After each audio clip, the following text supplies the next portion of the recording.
Halo, ketemu lagi dengan saya Iwan Pras yang kali ini akan bercerita tentang film produksi tahun 2012. Film superhero katakanlah ya, dari Jepang, tapi bukan tokusatsu. Ini kayaknya agak berbeda dari biasanya, kayaknya out of the box. Iron Girl yang dibintangi oleh, ternyata ini bintang JAV ya. Kira Asuka.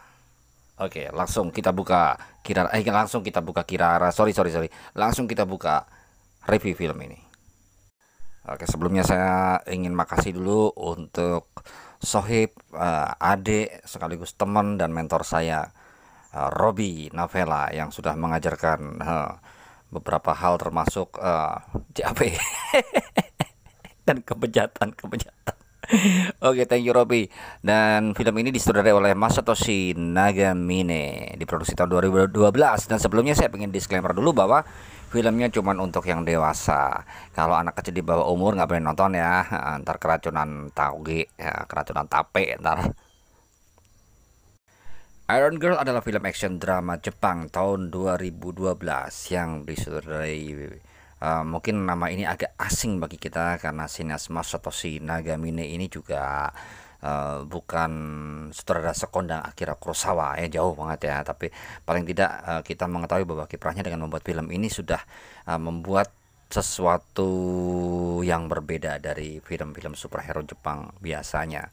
Oke, salut untuk Masatoshi, dan ini patut kita apresiasi karena menghadirkan warna baru dalam perfilman action Jepang. Terlepas dari pemerannya adalah pemain JAV, terus kemudian juga ada yang mengatakan bahwa tidak ada ininya ya, terlepas dari segala kekurangan, tapi yang jelas kita patut apresiasi atas sebuah karya. Oke, mungkin agak ini juga ya, kalau ini adalah mungkin agak nggak berlebihan juga kalau ini adalah debut film pertama Kirara Asuka di luar film-film video dewasanya yang tentu aja biasa. Hanya di situ baju nggak pada laku. Ya, sama seperti Saori Hara atau bahkan Maria Ozawa yang berkiprah juga di film action atau drama tanpa banyak adegan dan suara nya. Ya, kini Kirara Asuka nampak menjajal kemampuan aktingnya lewat film drama aksi berbumbu sci-fi ini, science fiction ini. Ya, ada sih adegan khusus 17 tahun ke atasnya di mana dia mandi, dan tentu aja kalau orang mandi ya nggak pakai pakaian. Nah, pernah nggak lihat orang mandi pakai sarung atau pakai kimono atau pakai jas hujan ya kan? Ceritanya bersetting entah tahun berapa ini. Yang jelas digambarkan Jepang dalam kondisi yang sudah mirip barbar. Mungkin kalau kita membuat perbandingan ya hampir sama seperti film Mad Max ya. Entah di setting tahun berapa atau zaman apa ya. Ya pokoknya barbar banget ya, tanpa barbecue ya. Kalau barbar barbecue berarti panggang dong, barbecue. Adegan dibuka dengan seorang cewek yang berlari ketakutan diperankan oleh Rina Akiyama karena dikejar beberapa orang pria berwajah sange yang tentu aja ngejar si gadis bukan untuk main petak umpet. Tapi sebelum mereka melampiaskan hasrat bejatnya, mendadak muncul seorang cewek cantik mirip Barbie. Habis doli banget sih kesannya. Cewek cantik berwajah dingin dan nyaris tanpa ekspresi itu ternyata berkekuatan super, dan langsung para pemburu nepsong tersebut dibikin kayak martabak yang siap digoreng. Wah, hajar. Sebagai tanda terima kasih, cewek yang nyaris jadi korban itu kemudian membawa si Iron Girl, cewek super tadi, ke komunitasnya. Komunitas yang ternyata banyak dihuni para lelaki bermental kerupuk. Nggak ada yang bisa kelahi, sehingga kerap dijadikan bulan-bulanan oleh para preman. Biasanya cuma pada teriak-teriak doang. Kemunculan sang Iron Girl seolah membawa semangat bagi para pria yang biasanya cuma pada bisa main gaplek ini. Sejak Iron Girl membuat babak belur kawanan preman kelas kambing dompet yang dipimpin pria gemuk, ya kita sebut aja namanya si Kentong. Mereka ini jadi semangat, dan Iron Girl pun akhirnya melatih para pria di komunitas ini dasar-dasar bela diri serta memberikan motivasi yang mirip Pak Mario Teguh.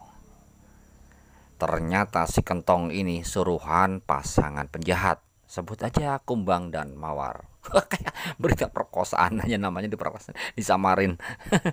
Mengetahui anak buahnya dibuat tak berdaya oleh Kentong melihat mengetahui anak buahnya dibuat tak berdaya oleh si Iron Girl dan si Kentong sampai babak belur begitu, si Kumbang pun murka. Kentong dihabisinya seketika tanpa ampun. Dan bisa ditebak, mereka kemudian mencari si Iron Girl karena penasaran sekaligus untuk membuat perhitungan. Ternyata kedua pasangan yang saya jamin bukan suami istri, karena pasti tidak tercatat di KUD KUA ini, sempat membuat si Iron Girl kewalahan. Dia bahkan sempat dikalahkan dan ditawan. Tapi kawan-kawannya di komunitas tertindas tadi rame-rame ngeluruk dan membebaskannya. Pertarungan sengit pun terjadi dan mereka bisa berhasil mengalahkan gerombolan yang dipimpin oleh Mawar dan Kumbang. Mawar berhasil dikalahkan dan tewas di tangan Iron Girl. Kumbang yang sangat murka mengamuk membalaskan dendam. Tapi Iron Girl akhirnya mampu mengalahkannya meski ya sempat agak keteteran. Ya gak usah minta bantu saya sih. Aduh, soalnya saya udah yakin kalau jagoan itu pasti menang. Tapi kalau dia minta bantu, saya ikhlas kok. Paling cuma minta temenin bobo aja. Nggak berani tidur sendiri. Mimi. Ya itulah sekelumit ulasan tentang film Iron Girl tahun 2012 yang dibintangi oleh bintang film dewasa atau adult film star Kirara Asuka. Aduh, tentunya kita selalu beranggapan bahwa film-film Kirara Asuka ya hanya sebatas mengeksploitasi tubuh. Tapi dalam film ini rupanya Masatoshi Nagami ini hanya memberikan porsi sedikit, karena penitik beratannya memang bukan pada expose body, tapi pada bagaimana mengekspos acting dan kemampuan Kirara dalam memainkan film action. Ya ada sedikit adegan yang memperlihatkan, ya maaf nih, adegan topless. Dan tentunya bagi kita yang mengemari buah 4 sehat 5 sempurna, termasuk buah pepaya, ini bisa menjadi solusi untuk kita segar dan sekaligus merasakan betapa kopi itu nikmat sekali kalau tanpa dicampur sianida.